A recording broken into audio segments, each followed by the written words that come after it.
আমি আপনার নাসিমা আক্তার।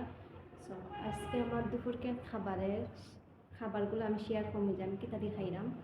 তো এখানে আছে এদিকে তোমার টমেটো দিয়া আর ওইদিকে তোমার মাছ দিয়া বোনা, এটা কি মুরগির মাংস দিয়া আর কদু দিয়া, এটাই লাগে আজকে আমার দুপুরের খাবার। আর হচ্ছে ভাত, সিদ্ধ চালের ভাত। তো আমি টিতে ট্রাই করবো, এটা দিয়ে একটু ট্রাই করি।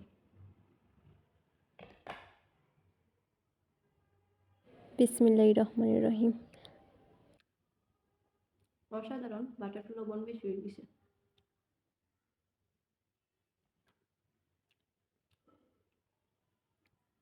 এটা লাগে কত?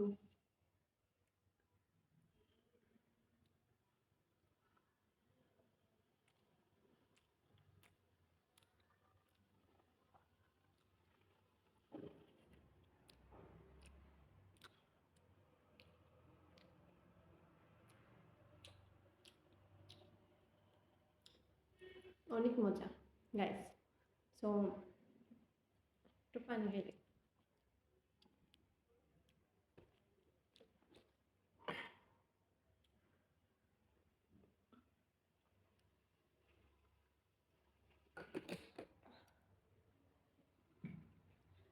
আপনারা কমেন্ট করবা আজকে লাগি। আজকে আপনারা কি তাল মানে আজকে আমি খাইতেছি কদু চিকেন, মুরগির মাংস দিয়ে কদু আর মাছ দিয়া টমেটো দিয়া বোনা। তো আপনারা কমেন্ট করে জানাইবা যে আপনারা কি তালি ভাত খাইরা দুপুরবেলা। তো সবাই ভালো থাকুন, আমি ভাতটা খাওয়া শেষ করলে।